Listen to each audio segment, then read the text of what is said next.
और बेसिकली मेरा हल्का PS3 है। मैंने वहाँ से कॉन्टेस्ट किया है और मुझे उम्मीद है कि 2 दफ़ा मैं जीता हुआ हूँ, 2 दफ़ा मैं विनर हूँ और डिफ़िकल्ट सिचुएशन में विनर किया। आप लोगों को पता है 2013 की कितने डिफ़िकल्ट इलेक्शंस थे। मेरे अंकल मेरे खिलाफ था और भी मरहूम सरदार मंजूर खान मरहूम, वो भी मेरे अपोजिट थे। और तीसरा घर का मेरा पड़ा था, फिर भी अल्लाह की मेहरबानी से मैंने जीता। उसके बाद 2018 के इलेक्शंस थे, वो भी आपके सामने थे, कितने डिफ़िकल्ट सिचुएशंस थे, तो वो भी अल्लाह की मेहरबानी से मैंने विन किया। गढ़ी खीरों ने हमेशा, सिर्फ मैंने सूबाई विन नहीं किया, MNA पे भी विन करके दिखाया। तो हमेशा सपोर्ट करता था MNA में। तो शहर से तो लूज़, तो पार्टी ने लूज़ करते थे तो शहर से करते थे ना, आपको पता है। तो वहाँ के बजाय एक लाडले को लाया गया। तो लाडला वही था जो 2018 में यहाँ से बुरी शिकस्त खाई और यही वो सीट थी, कभी पीपल्स पार्टी ने कभी हारी तक नहीं थी। इसकी वजह से पीपल्स पार्टी ने वो सीट लूज़ किया और बुरी शिकस्त से 12,000 की लीड से। फिर इसके बाद इसने UC में कॉन्टेस्ट किया। हमारे तालका प्रेसिडेंट से वो बुरी तरह से हार चुके हैं। अब ये समझ के बैठे हैं कि गढ़ी खीरों लावारिस है।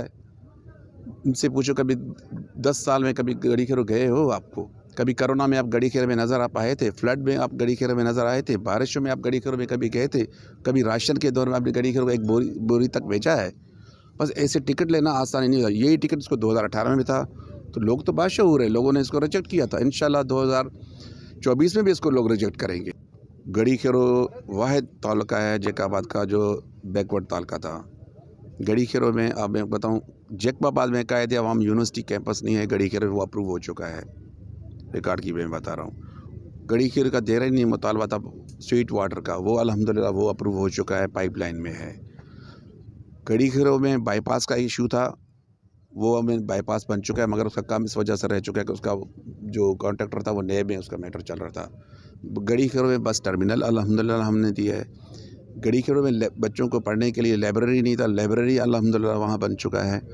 गढ़ी खीरों में वहाँ पे कॉलेज नहीं था, बच्चियाँ इम्तिहान देने या शहजादकोट आते थे या जैकबाबाद। आपको पता है गढ़ी खीरों इस इतने दौर तक मेरे से पहले कितने MNA MPA भी रह चुके हैं, तो गढ़ी खीरों में कॉलेज तक नहीं था। इस दौर में, जदीद दौर में, वो अल्हम्दुलिल्लाह वो कॉलेज बन के तैयार हो चुका है। गढ़ी खीरों यूथ हॉस्टल नहीं था, गढ़ी खीरों में हमने यूथ हॉस्टल बनाए। 3 ग्राउंड हमने बनाए, क्रिकेट के अलग बनाया है, फुटबॉल के अंदर अलग बनाया, मल्टीपर्पज़ इंडोर गेम्स के भी हमने अलग बनाए हुए हैं। तो इस तरह के मेगा, और गढ़ी खीरों नादरा का बड़ा इशू था, लोग यहाँ आते थे, नादरा का हमने अल्लाह की मेहरबानी से हमने सॉल्व किया। तो इतने बड़े प्रोजेक्ट्स हमने गढ़ी खीरों को दिए हैं। और बिजली का बड़ा एक इशू था, सारे हमने गढ़ी खीरों के जो लाइनें थे, पोल्स थे, वो पुराने थे, वो नीचे आ चुके थे, वो चेंज किया। अभी भी गढ़ी खीरों आप जाएँ काम, और पूरा गढ़ी खीरों टफ टाइल बन रहा है। न सिर्फ हमने गढ़ी खीरों सिटी में काम किया है, बल्कि अपनी कॉन्स्टिट्यूंसी में और जगह भी है, क्योंकि ये गढ़ी खीरों वाहिद कॉन्स्टिट्यूंसी है। 3 तालुकों में आपको पता है डिपेंड करता है। 2 यूनियन काउंसिल ठुल के आते हैं, जैकबाबाद के 9 यूनियन काउंसिल आते हैं, और गढ़ी खीरों भी आते हैं, और टाउन कमेटी भी है।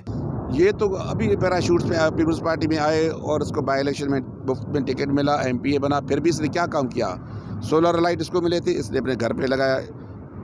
जो भी इसको स्कीम मिले पहले अपने घर को लगाता है। अगर शहर में काम करता तो ये शहर क्यों यूज़ करता? आज इसकी वजह से चेंज हो गया। ये इतना यहाँ से कभी लाडोला, कभी यहाँ से खड़ा होता है, कभी कहता है गढ़ी खीरों में खड़ा होता है, फिर इसके बाद पता नहीं फिर जाएगा MNA पे, या तो फिर जाएगा दादू पे, या तो सोहराब सरकी के पास जाना, तो शायद अगले टर्म ये सोहराब सरकी के पास जाएगा। फिर हो सकता है उसके साथ रिश्तेदारी या नाम भी जाए।